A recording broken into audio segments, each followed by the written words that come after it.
I'm Libby. Libby, you agree to be videotaped? Yes, sir. Okay, thank you. And what were you? What is it that you do? So I no longer do it. I ended up leaving the job, but I used to work for a gun store in Springfield, Ohio. And how recently was that? This was last year. It's been within the last year. Okay. And you left them about 2023 or sometime in 24? It's been about 10 months since I left, so yes, 2023. Okay. And what were you telling us about gun sales to folks who were undocumented?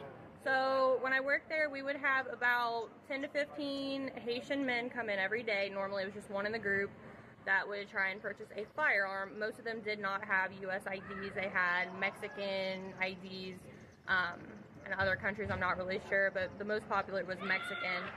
And they would come in trying to purchase firearms, and I was told that I had to process the sales just like everybody else, like I would any other customer, and I would, and they were going through just fine, even though they weren't U.S. citizens, so I would have to put them on the do not sell list so they were not getting firearms.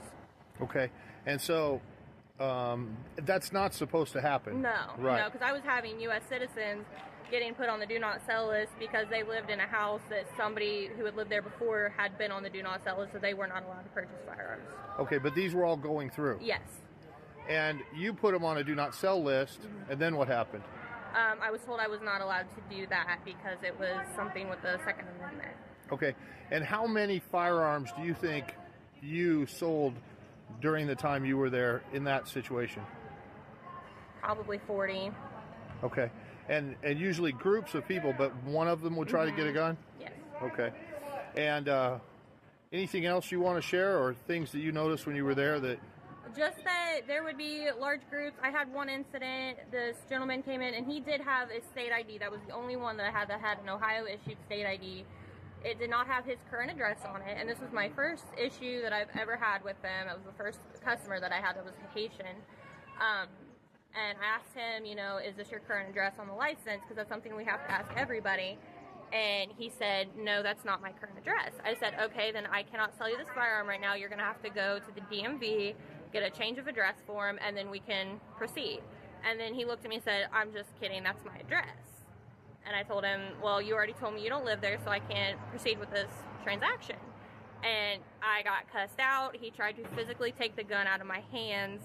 And then my boss told me just to process it. It wasn't a big deal, even though if it was anybody else, I couldn't have done that. So, do you think that the gun stores are getting pressure, or how is it that they're approving all this stuff? I genuinely, I have no idea. I do know that the store that I worked for, we were told we had to process it. I would call all the other gun stores in the area and tell them what was going on, not to accept it. And so I ended up having to call about 3 to 4 gun stores every time we'd have that issue.